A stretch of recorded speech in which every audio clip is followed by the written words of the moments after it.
Hey, welcome everybody. Happy Thursday. Good afternoon, good morning, depending on where you're watching this from.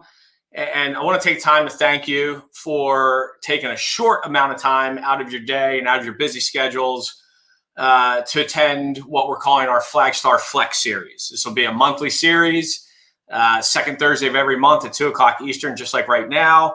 Flex standing for focused learning, education, and experiences. And our goal is to bring, market relevant subject matter experts to you for, again, a quick hitting session, 30 minutes, followed by a 15-minute Q&A, and really bring to you guys market relevant content that can help you grow your business. And with that being said, I am really excited about our first session today on branding and all things what I like to call branding 101. And when I was thinking about putting this one together, there was one person that came to mind right away. And many of you know him, many of you follow him. His name's Josh Pitts, founder of Shred Media, the world's #1 attention impact network. And I love Josh. He always brings such high energy.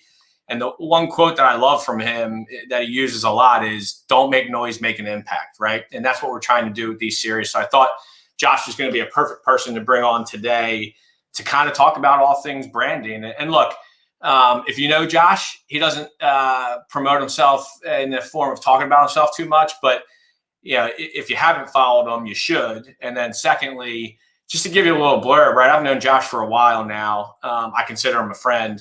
And he was named one by National Mortgage Professional Magazine's 40 most influential mortgage professionals under 40. So he's making an impact, and he's doing it in this exact topic that we're trying to discuss today. So I'd like to welcome Josh onto stage.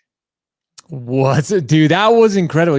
People tell me all the time, John, they're like, your intro was amazing, but that was one of the best intros I've ever got. So thank you. Thank you to all of Flagstar. I'm humbled and I'm honored to be hanging out with you in this Flex series, man.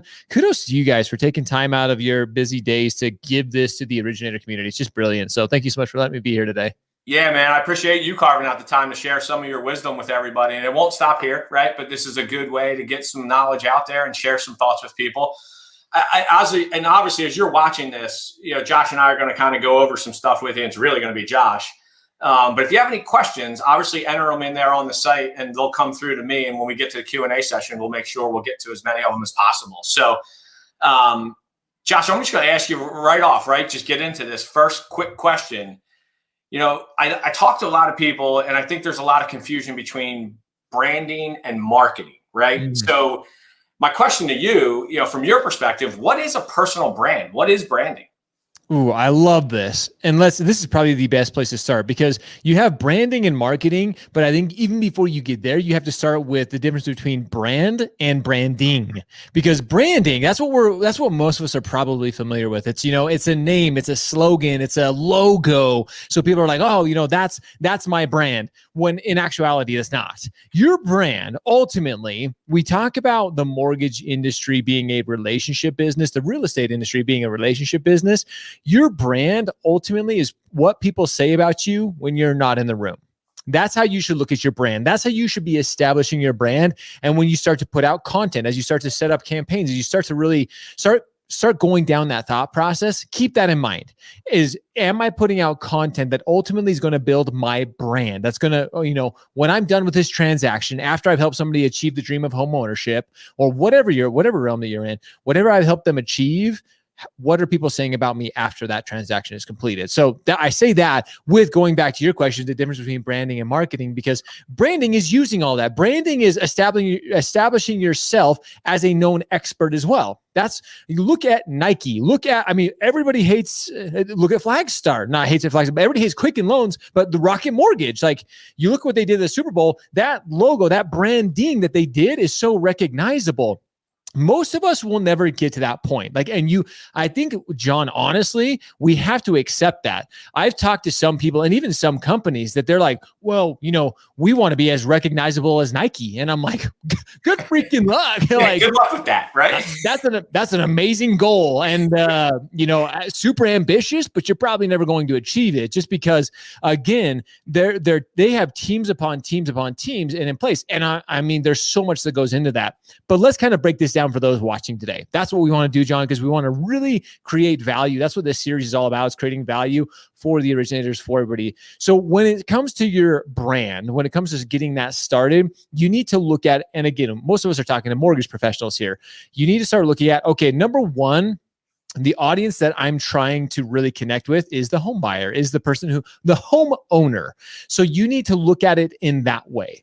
Now, with that being said, at the exact same time, going back to what I mentioned earlier, John, your brand, you have to be you. When you start creating your brand, if you look at what I'm doing, if you look at what you're doing, John, if you're looking at Gary Vaynerchuk as somebody you can't be Gary Vaynerchuk. You can't be Josh Pitts. You have to be John Gibson. So as you start to put your brand together, start thinking of ideas and content that you can share, think about that. John, honestly, the biggest mistake I see people doing is they'll come watch my content, or they'll watch Gary Vaynerchuk, or they'll watch somebody else, and they're like, well, that's the persona that I'm going to create. I have to be like them, or people are not going to connect with me. That's absolutely false. Again, your brand is you. Your audience is going to connect with you because they like you. They truly, like, they appreciate your friendship, the knowledge that you've given them through the home buying experience. So keep that in mind. That's what your brand is. I want to establish that in the very beginning, John, because as you, again, to start wrapping your head around that, your question was perfect, because I think some people get so overwhelmed and they get so scared and timid that they're like, oh my gosh, branding, marketing. And they're like, they see companies like Flagstar. I mean, some companies have teams upon teams for building a brand and doing marketing. So take a step back, ladies and gentlemen. Don't get overwhelmed. Just think about it as you. Think about the things that you love to do, the things that you enjoy doing. Yes, some of them may be mortgage, but ultimately the people are going to connect with you. You know, you shared with me just a minute ago, and John, I know this about you. You love to golf. That's something you and I connect over golf. Like, that's something we both enjoy doing in our free time.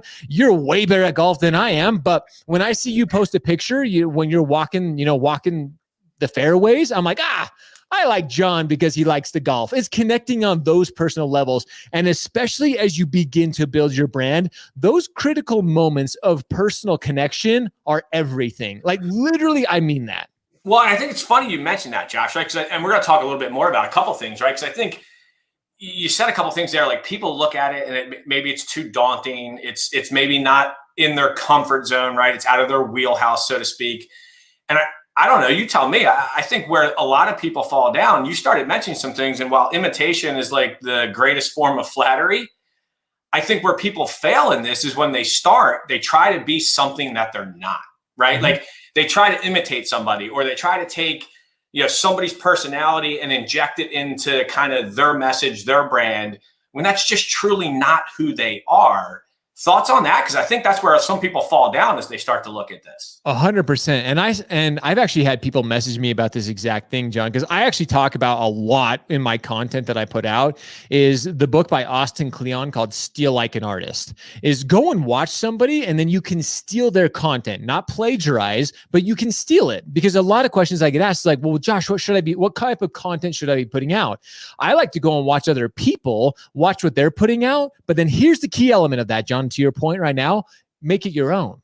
You can't, like, again, I watch somebody like a Grant Cardone and like somebody who's over the top in real estate investing, and I'll see something and I watch his content and I'm like, okay, that was cool what he said, and I want to share that with my audience. So I'm going to take what he said and I'm going to make it mine. I'm going to put my own little spin on it. I'm going to put the Josh Pitts on it. I'm a little eccentric myself. I'm a little irreverent. I'm always the guy in a hat and a t-shirt. So that's what I'm known for. That's kind of me. So when you're watching other people's content to get an idea, just make sure you don't try to be them. Just be you. Be you. And again, that's what people connect with. That's the thing, Josh, right? Like, and you hit it on the head. I know we'll probably get some questions, and I got a couple questions from people ahead of time, knowing that they were going to be on as well.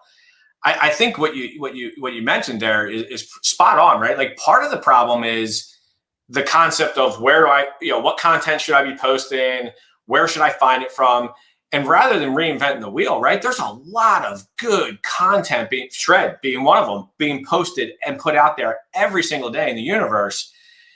But to your point, I think where people fail is when they just try to duplicate that, take it and make it your own, right? Not make the content your own, but your delivery, your message, your style, you have to make it what fits you.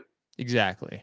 Yeah. And I think kind of in that same line is a lot of people question because, and again, the one thing I want to make sure we establish here is we're not compliance people when it comes to putting out some of this too. That like big time, make sure you check with your compliance department when you're putting out content. That's a big thing in our industry. I don't want anybody to get in trouble, but a lot of the questions I get asked around what we're talking about here is, well, Josh, don't I keep my personal brand and my business brand? Like, let's That go was down going to be that my road. next question for you. That was going to be my next question. Like, where's the line between, well, I shouldn't say where's the line.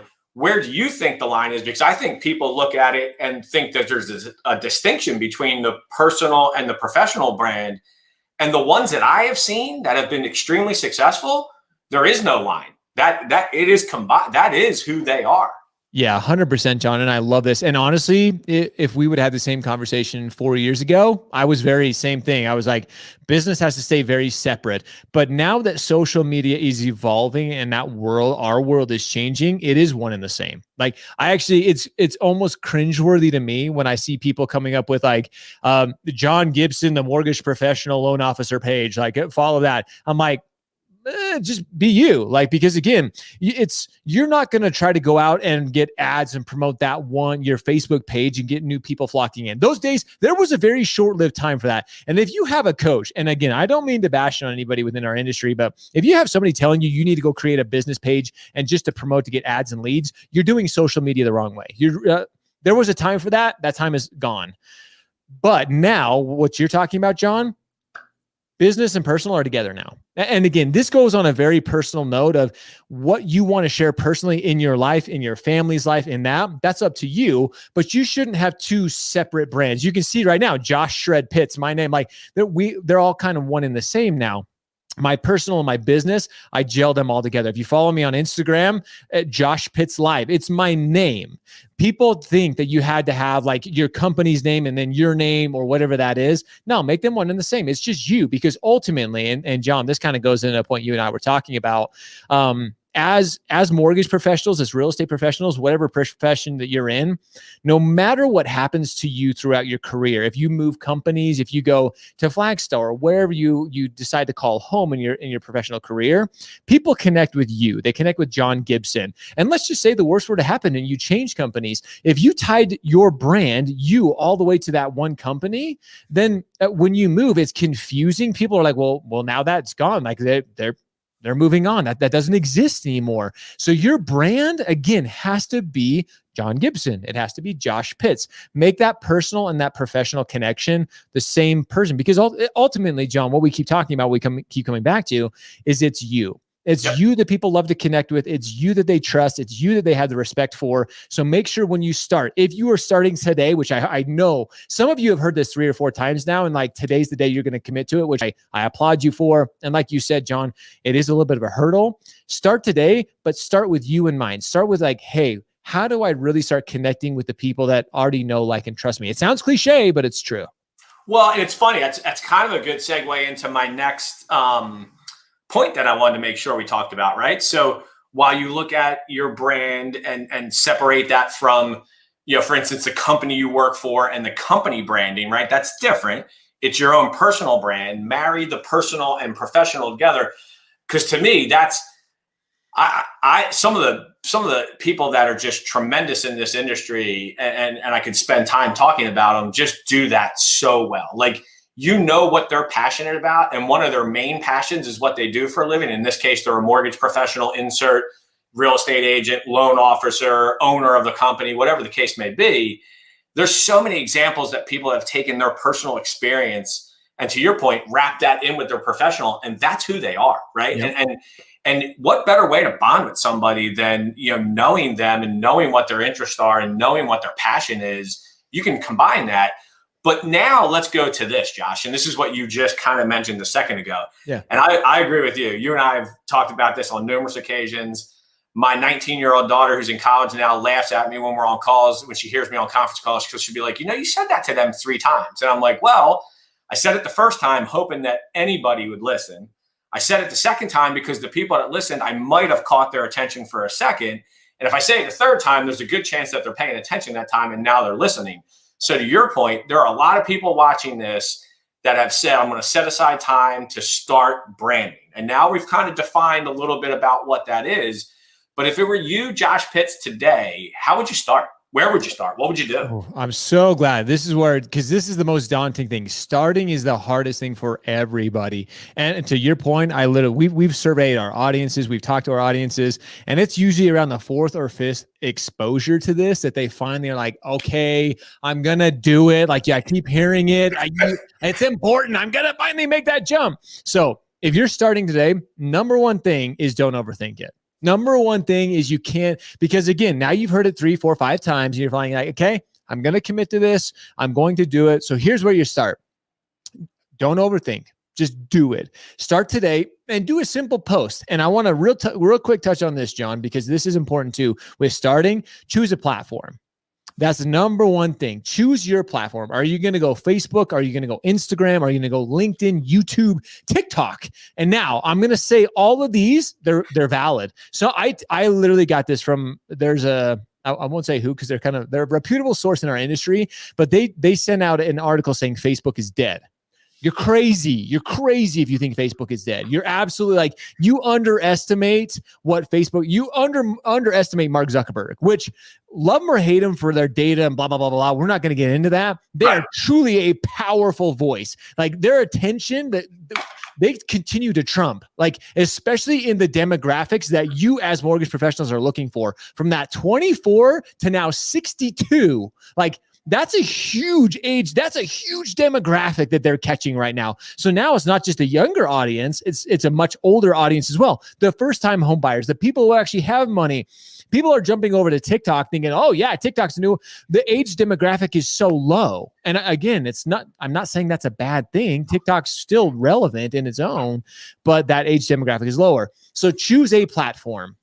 And how I would tell you to do this, John, is whatever platform you're spending the most time on, choose that one. Start there. Start there. You know it, right? You're comfortable with it. Exactly. You're comfortable with it. You understand it. You've already started to engage with or see the content on that platform. So you're like, okay, like this is what I expect when I'm on that platform. This is what I enjoy. So now again, you understand the cadence of it. You're like, okay, I can do Facebook, I can do Instagram, I can do LinkedIn, whatever it is. I would say too, LinkedIn for origination and connecting with your audience probably isn't the best. I know some people are going to push back on me with that. I think it's a phenomenal platform for connecting executives, connecting professionals, and collaborations throughout the industry. I would tell most people to stray away from it as just individual loan officers or looking to build your brand on that. That's my 2 cents. I'm just going to say that I love LinkedIn. I'm nothing bad about it. And I was just saying, Josh, like you said a second ago, right? It's probably Facebook, Twitter, Instagram. But man, if your thing is LinkedIn and that's where you've built, quote unquote, you from a standpoint of business and networking and marketing, start there. And break the ground, and then you'll move into other platforms, right? But you're right. I mean, if you look at it, again, it's a brand. It's you. It should be transportable and from one entity to another, depending on if you migrated. Well, Facebook, Twitter, Facebook, Twitter, TikTok. Maybe TikTok's a little younger, but those are good places to start. Yep. So let's continue down this road of actually starting, John. So now you've picked your platform, and I would assume, and again, this is going on a limb here, most of the audience listening today, you're either going to start on Facebook, Instagram, YouTube, or LinkedIn, one of those 4. Facebook, probably the most of you. Most of you are going to choose Facebook. And I like Facebook as a starting point because number one, most of us already have a profile. Like the majority of us have a profile on Facebook. And now it's really easy to get started. And I love Facebook stories. And I tell people to start with Facebook stories. Here's why.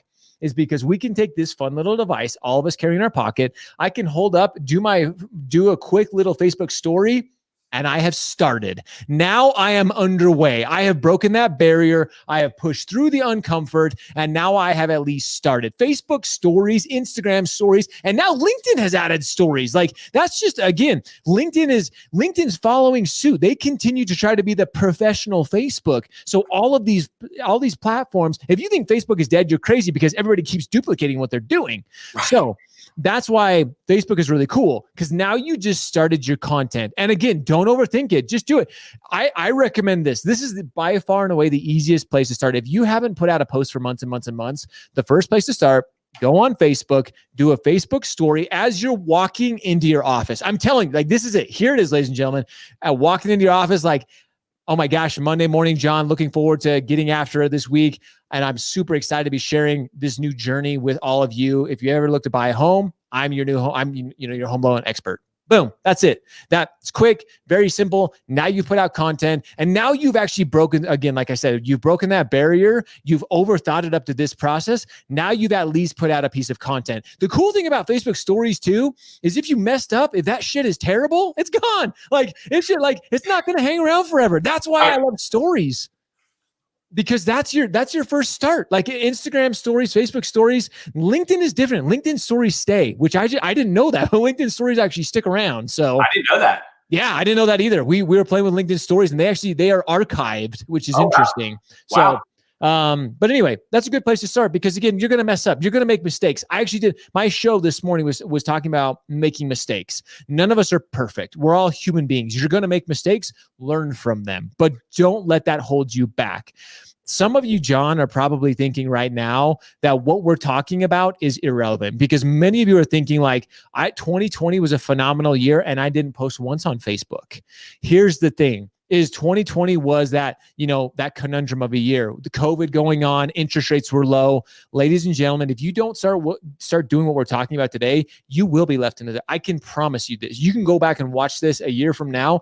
Those who are taking this seriously, building a brand, using social media to build a brand, to connect with your audience, you will ultimately be the ones who win. If you're not doing it, you will be left behind. And the ones who are willing to get out of their comfort zone and do it, they're going to trump everybody else. Well, and Josh, think about this. When the roles have been reversed, right? And I've been on your show multiple times throughout the years, you've heard me consistently say one thing, and you just hit it on the head.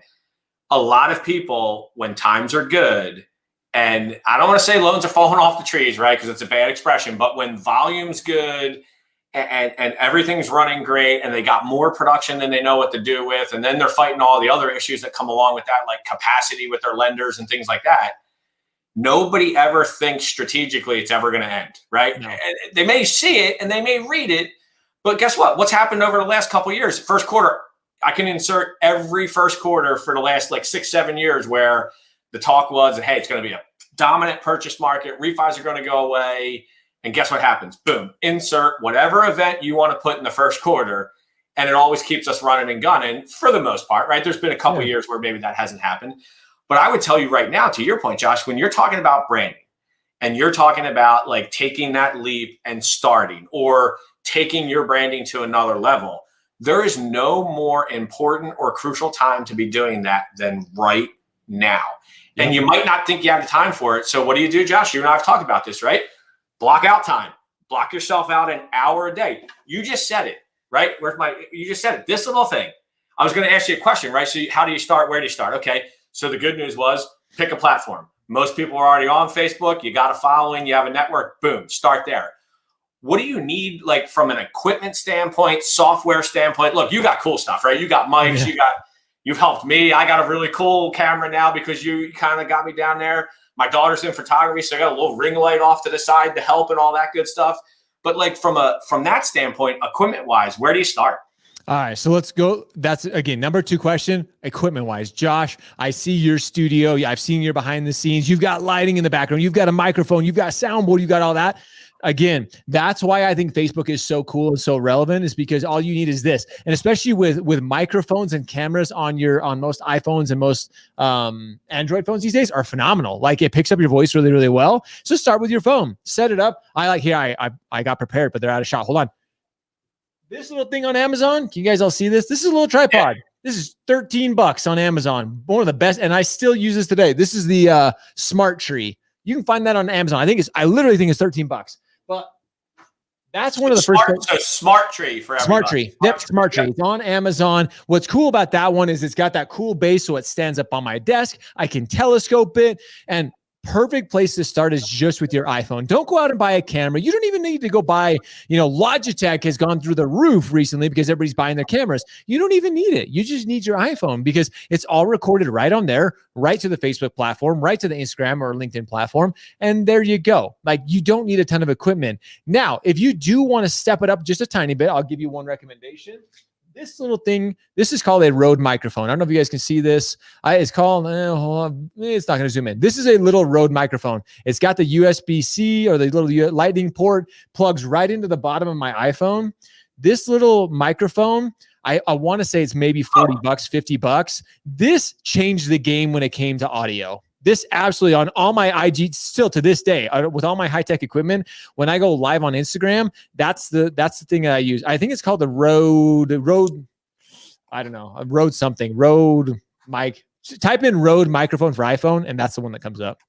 That little guy has got me so much better audio quality, especially when I'm outside. Because if you're outside trying to do videos, you're going to get car noise, you're going to get wind noise, and this is a directional mic. So whatever direction it is pointing, it's going to pick up whatever is hearing. It's not going to hear background noise. It's not going to hear anything else. So that little microphone, and like I said, so now between your mic or your little tripod and this, you're maybe $80, $90. I was gonna say you're less than $100 in at that point, right? Less than $100. And literally our first episodes, we didn't even get this microphone until way late in the game. I was just going off my iPhone. John, you remember the first episodes I did with you? It was just my iPhone. Like I had my earphones in, like we were just doing that.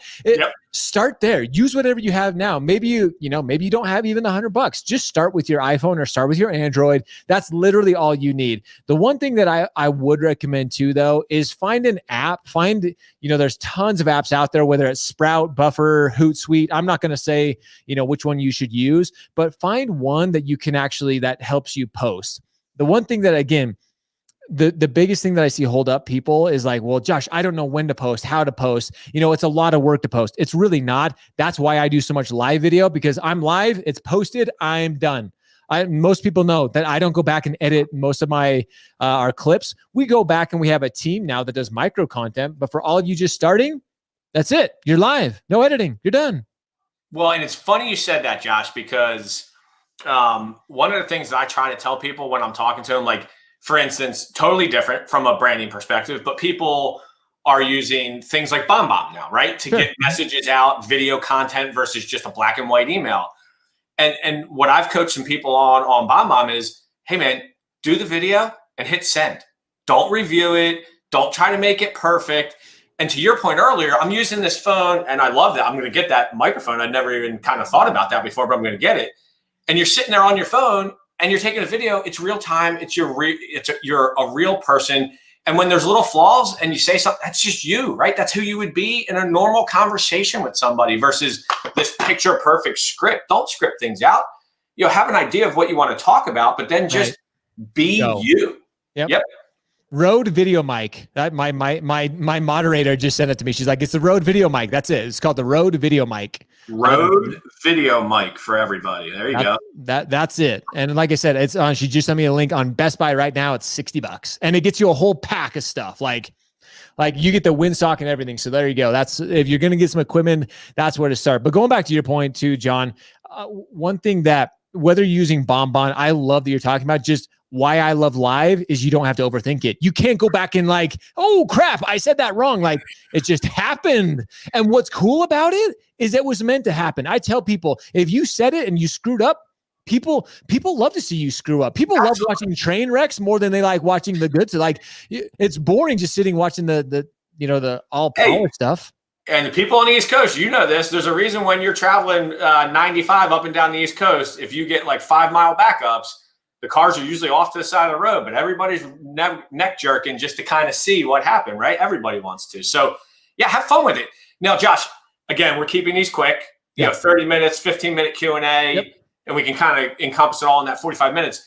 But I'd be remiss. We talked about why it's crucial today, right? Because if you wait until 6 months, 7 months, 8 months, when you have quote unquote more time on your hands, you're already so much further behind your competition who's already created the brand. So I'm right there with you. I think right now you need to carve out time, whether it's a half hour a day, an hour a day, 1 or 2 times a week, to just do something, keep it simple to your point, do it, post, go.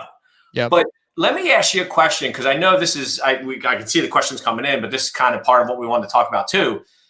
Content creation and consistency. As you're starting off, right? This is kind of what we're trying to do. Yep. What do you think? Like what's some feedback that you would give individuals around creation of content and the consistency? Okay, so number one, starting, let's hurry and start there. If you haven't posted something at all, just do it today. And like I said, do it the live video, whatever it is. You have to break through mentally. Once you've made that break, once you've broken through that door, now it's time to start. And now you got to think about consistency. I tell everybody, like, you got to do minimum once a week. You have to be putting out once a week. And if you're only putting out once a week, you need to plan on at least a 2 to 5 minute video or some type of 2 to 5 minute piece of content. If not, again, just with all, we're not going to go into algorithms. We're not going to go into all that, but just know, sharing with you today, if you have 500 friends on Facebook and you're only posting once a week, you're a minimum, only 20 people out of your 500 friends are going to see that. That's legit. Like, those are numbers. Those are real numbers. You can look that up with Facebook, especially. And so that why I say that, the more you increase, the more content you put out, the more your audience will see it algorithmically. So once a week, minimum 2 to 5 minutes, start there. Then consistency wise, like, you just start increasing more and more and more and more. Like, why I love live is because if I do a live, if I do a Facebook story or an Instagram story, that's up to content right there. That's again, and the more I'm doing those, the more I'm going to start getting in front of more and more and more and more people, connecting with those people. And again, that's your audience. If you have 500 friends or 100 friends, whatever you have, the more content you put out, the more, not only frequency are they going to see it, but the actual number of people are going to see it as well. So think about that. And again, consistency wise, Gary Vaynerchuk says it best. He's putting out probably more content than literally anybody on the internet right now. I can't think of anybody who puts out more than him. And he's putting out minimum 100 pieces a day. And he says that he's 10 times too short. We should be putting out 1,000 pieces of content a day. So most people overthink this too, John. They're like, well, I don't want to put out too much content. I promise you, there's not a single person on this call today that could put out too much content. Like, you can't. Like, even if you're just on that one channel, Facebook, Instagram, LinkedIn, YouTube, whatever, you can't put out enough content right now. So don't think about that. Just start doing it. I love what you said a minute ago, John. Commit to a Tuesday at 1 p.m. every week. Make a time, make a day. I'm going to block out an hour and a half to do content. You don't even need that long, but just say, that's my hour and a half. I'm going to start there every Tuesday at 1 p.m. I'm going to do content and I'm going to get started there. For those of you who are putting out content, double it. If you're putting out 1 post a week, do 2 posts a week. If you're doing 2 right now, do 4. Get to a place where you're doing a minimum of 1 a week. If you can get to 1 a week, you're sitting in a really, really, really good place. And John, I want to say this because this ties into all of this. Yeah. We have been watching this last year, especially. I thought 2020 with COVID and everybody being home, I thought for sure we would see the amount of content increase through our industry. As a matter of fact, it's decreased. Even our influencers that we watch, again, this is as an attention impact network, somebody coming from a mortgage background myself, being that we watch almost everybody, we watch all channels, we have apps and we have things that track and tools that track everything. We have seen content decline dramatically. So if you're asking yourself, well, there's too many people in our space putting it out, you are dead wrong. That it couldn't be more false, especially right now. People are not putting out enough content, especially within the mortgage and real estate space. So make the commitment now. Like you said, John, if you do 6 months from now, a year from now, 2 years from now, you are going to be so far ahead of everybody else. And you will be looked at as the expert. You'll be looked at as that trusted voice. So, okay. So let's get into some Q&A because we got some good questions. And a lot of questions around content, right? So we talked about content creation and consistency, but a lot of questions around, like, okay, Josh, you're in the mortgage industry, right? We're talking to a lot of loan officers today. Content wise, what do you think, what's the right place to start? And like, first and foremost, right? Something about what content, what type of content should I be posting? Videos, memes, articles, live streams. What do you think? All of them. I know that. Okay. But if you're going to, again, if we're starting out, if we're talking about that, what's really, really interesting is we've been watching the trend of video content, and video content has actually started to stagnate, which is, it's not plateaued, but it's slowed down. What's really starting to click with people is audio.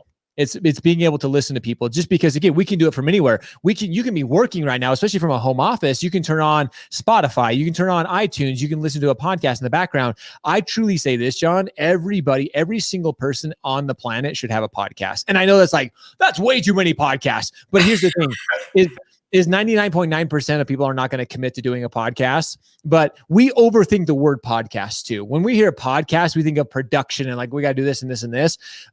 The audio platform, when we hear and see somebody, again, there's a connection, but when we hear somebody like audibly listen to them, it triggers and it stimulates some things in the brain that we begin to feel very tied to a person. I listen to certain podcasts, like I listen to Lewis Howes and Neil Patel and some of their podcasts, and I feel very connected to those people. So when it comes to content, I would say start with video, because again, you're hitting auditory and you're hitting visual. So start with videos.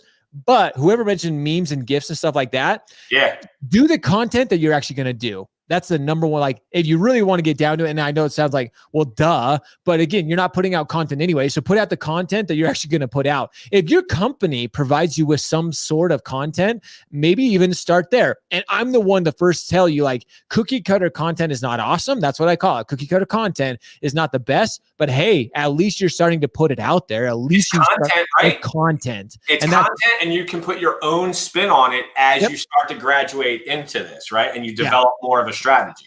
100%. So content wise, yeah, John, I would answer that question of like, put out the content that you're actually going to put out. Okay. Let's see. One of the questions. If you have most video on Vimeo, should you put them on YouTube instead, is the first part of the question. Mm-hmm. And then the second part is, if you're posting on Facebook and LinkedIn via Vimeo, is that worse than posting on those platforms directly? Super good question. Yes, you need to switch over to YouTube. Vimeo is a great platform. It's just YouTube does such a better job marketing. YouTube is the number 2 search engine in the world, right behind Google, and Google owns YouTube. So Vimeo was such a cool platform. I was really excited about it. I thought they were going to make some changes, but I'm just going to call it as it is. They haven't been able to adapt and change in the ways that I would really like to. And especially if you're posting for your Vimeo videos on Facebook and LinkedIn, they're getting throttled. They're getting hammered, and you are not getting any traction with them. Facebook does not like Vimeo videos, because Vimeo is actually a long story short, it's a private platform. It's not like a YouTube. To search certain videos, you can make things super private. It's just very, very difficult. I would recommend, if you're posting all your videos on Vimeo, I know why you're doing it. We won't even get into it. I know why you're doing it. Go switch to YouTube right now. And even if you're putting your videos on YouTube first and then posting them to Facebook and LinkedIn, you will get a much further reach. I'll give you a little secret. Here you go. Here's some of the things that I learned. I got to share my knowledge with you. Facebook and LinkedIn both have contracts with YouTube that your video will get further reach. Because you're using their platform, they do have a deal behind the scenes that most people don't know about. So your video will get further. Vimeo, worse. Like, it's just absolutely, you get hammered on it. So yeah, take that. Hopefully that answers that question. So yes, start doing it on YouTube, and go, if you're, answer this question, it's way better to post your videos organically on those platforms. If you're already posting them to Vimeo, I would assume whoever asked this question, you're recording them and then you're uploading them, because that's how you have to do it on Vimeo. It's way better to take them and then put them right to Facebook, put them right to LinkedIn. Got it. So I hear this one a lot too. And look, as I introduced you in the beginning, I think when you're talking about engagement and getting people engaged, look, there's a reason why you're the one that's on this content. You know how I feel about what you do as a subject matter expert in my mind. How do you increase the number of followers, was a question that somebody asked. Engagement. You have to engage with others. Like, this is something you and I have talked about. Yeah. Then here, and it's becoming more and more relevant. And I will say this: Facebook, Instagram, those two in particular are becoming more pay to play.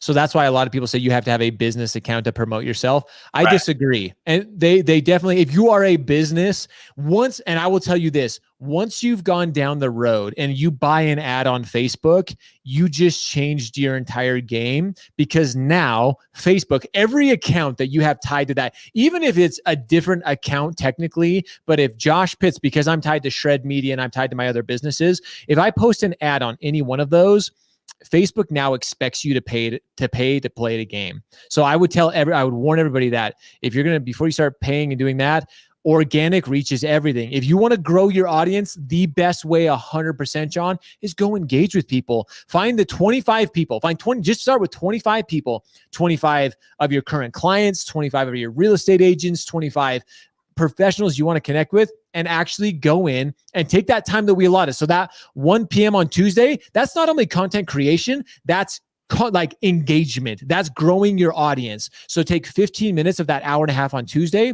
and go in, and those 25 people, search every single one of them, find their latest posts. Don't just like it, but comment on it. Like, go in and say, John, you have to, and don't bullshit people. Please don't just say, hey, great video. Say, hey, John, in your video that you talked about, interest rates being at all-time lows, what did you really mean by this? If you can spark a question from that person, that's your ultimate goal, to get them to respond to you, because now they saw that, well, Josh asked me a question. He's clearly engaged with my content. Let's see what he's up to.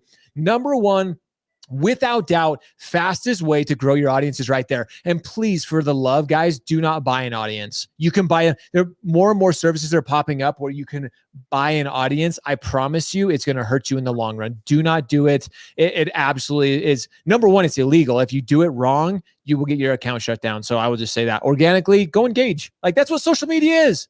That's what it is, right? And I love that you said that, Josh. And because at the end of the day, right, when you're blocking out that time, we talked about this earlier, the video that you do on this thing, and now you're going to have a mic and a stand that Josh shared with you too.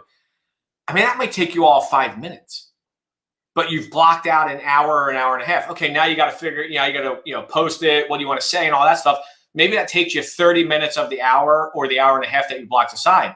But to your point, now I wanted the top 25 real estate agents in my market, the top 25, the top 25 CPAs in my marketplace, the accountant, the builders, all these different referral sources. Most importantly, my client base, right? People that I've done transactions with, and engage with them. That's how you get followers. So I'm so glad whoever asked that question did, because kind of, in knowing you, I knew we would go there, and that's how you get a following, right? You truly engage. And to your point, don't BS with, hey, great video. Ask a question or make a comment about something specifically that was appealing to you, and they will engage. I want to touch on this real quick. You mentioned your current clients. Don't just think about real estate agents or CPAs or those traditional, referral sources. My audience, during my mortgage career as a licensed loan officer, I got way more referrals from my current client, the clients that I was helping with, engaging on their content, than I ever got from any referral source, period. And I want you to think about that, because engage with that content. You and I have talked about this before. It is, in many instances, the single best untapped market that a loan officer has. 100% agree. It's their past clients and their current clients, past clients. Nobody should ever be considered a past client. If you do this right and you brand yourself correctly and you stay engaged, the word past comes out and they are just your client, right? And that's how you keep them ingrained with you. That's how you get referrals from them, for family members, coworkers, friends to do new loans. That's how they think of you when it's time for their financing needs. So I love that you said that, because it takes out the past client out of the mix. It's just, these are your clients. I'm going to even take it one step further, John. They're not your clients. They're your friends. Well, if you do this right, that's exactly what it is, right? That's what social media is all about. They're your friends. Now, hey, there's a couple more questions, and I'm going to keep this to the 45 minutes, but I want to ask you this one. Because you and I were talking about it backstage before we came on. Should I connect with fellow loan officers and competitors in the space? Absolutely. All day long, there's no question about it. And here, the biggest thing is well, if I connect with them, when they post, my audience is going to see it. No, again, with how things work within the social space, that's absolutely not true. As a matter of fact, my favorite thing is connecting with competitors in the space, because not only am I seeing what they're posting about and do I get new ideas, but it's just a great opportunity to improve myself, to see what they're doing. And I'm a competitive person. It just helps me improve. It helps seeing what's going on. And I'm like, hey, this company did this, and that was a great idea. That just helped me improve on my process. If I see somebody putting content out to their audience and I'm like, wow, that was truly valuable, that just helps me okay, if they're doing that and I'm seeing their engagement. Real quick, one thing, John, don't overthink analytics in the beginning. You mentioned growing your audience. Don't worry about that in the beginning. Start with getting content out. Start with actually growing that. Audience will come. If you're doing things right, they'll eventually come. But back to this. Yes, absolutely, 100% connect with others in the space. So stay with us, guys. We might go over a minute or two, because there's two more questions that I want to get in. Okay. One of them, Josh, is, and we can be quick hitting. When you say to be a hybrid of personal and business with your branding, Do you mean as in how we present ourselves on our post, or what material we post, or both? Both, absolutely both. Yep. So even in, again, if you're at your office and you're doing something about, talking about your company or blah, blah, blah, you are the person connecting all of that. So if you're talking about, I never talk about, here's with that, this is a really good question. People don't give a crap about mortgages for the most part. Like, that's just it. Like, I'm going to tell you that. And I mean that from a true place. Even if you're the most passionate person in the world about mortgages, if all you are putting out on your content is mortgage, people literally don't care. Dude, that is so funny, because I know you can't see these questions, but the next question I want to get to before we wrap it up was, can content get oversaturated if we don't mix personal and business together? Yep. And I know the answer. You just said it, right? If all you are doing is putting out content on mortgages, you're going to turn off a potential audience that you're trying to engage with, because at some point they're going to be tone deaf to it, right? Because to your point, they think about a mortgage when it's one point in time, right? When they need it. Well, just think about this. Again, this goes back to my comment just a second ago. Your friends, if every time you show up to a barbecue with your friends, if your guys are like, oh my gosh, guys, if you see mortgage rates, like, oh my heck, there it's amazing. Why haven't you guys refinanced? Like, what's wrong with you? Like, you need to refinance right now. It's just like, that guy is out of your group so fast. Yep. When you're hanging out with your friends, you're talking about the things you guys enjoy doing. That's why that's social media, ladies and gentlemen. That is branding 101. That is your brand 101. Talk about the things you're going to connect with people. If it's mortgage all the time, read the book by Gary Vaynerchuk, Jab, Jab, Jab, Right Hook. It's not on Audible. You actually have to read it. It will make a lot of sense, but it talks about this concept is you can throw little jabs in there. People know you're a mortgage professional. I want you to share that you're a mortgage professional. You're passionate about it. So share it, but you can't talk about it all the time. People have to connect with you as John Gibson and me as Josh Pitts. Yep. So Josh, obviously down on that ticker, if you haven't seen it, you can follow Josh. It's been scrolling across. If you're not already following Josh, please do. You'll see it coming across the screen. You can obviously follow Flagstar on any of our TPO social channels. That's on the bottom of the screen. Josh, anything in kind of closing that, high level that you would hit for everybody? 1, 2, 3. Number 1, start today. If you already started, double your, continually be improving on yourself. So that's my number 1 thing. If you haven't started, start today. Make the commitment to yourself. Make the commitment to everybody on this who's listening today, or even just to me and John, that you're going to start today. Number 2, be you. Be you, ladies and gentlemen. Again, your brand is what people say about you when you're not in the room. Don't even worry about a logo. Don't even start with a logo. Don't worry about a tagline. That'll come. Be you. Number 3 is you have to engage with others. This is a social platform. You're hanging out with your friends, ladies and gentlemen. Don't make it all about mortgage. That's it. 1, 2, 3. You do those 3 things. I promise you in the next 6 months, you'll start to connect and build relationships that you never imagined you could. Josh, can't say thank you enough. Thanks. A lot of good information and wisdom you shared with our people today. Like I said earlier at the beginning of this thing, branding, engaging, making an impact. In my mind, Josh is one of the best that we have in our industry that does that from this perspective. So it was easy for me to reach out to him and say, hey, man, this is what we're trying to do. So I thank you for your time, buddy. Thanks for doing it, and appreciate you as always. And then what I'll leave everybody with, which I think will probably come up next, we are doing this series, like I mentioned at the beginning of the segment, every month. It's once a month, second Thursday of every month, 2:00 Eastern, 2 to 2:45 with Q&A. And the next one is going to be on, hopefully this is coming up here. But if it doesn't, I can do it this way. It's going to be on March. Let me pull up my calendar real quick, make sure I got the right date. March 11th at 2 p.m. And we are going to have Courtney Thompson, who's in our default servicing arena, well-known, well-respected in this industry, talk all things forbearance, CARES Act, what you can expect, changes that are coming, impact of new administration versus old administration, and all things forbearance and what you need to educate yourself on so you can have those conversations with your current clients and everybody that you're working with. So be on the lookout for the invitation for that and to register. And with that, I will say again, thank you everybody for your time. Appreciate it. Hopefully we gave you some really good info. And Josh, as always, man, good seeing you. See you too, man. Later. Thanks, guys. Have a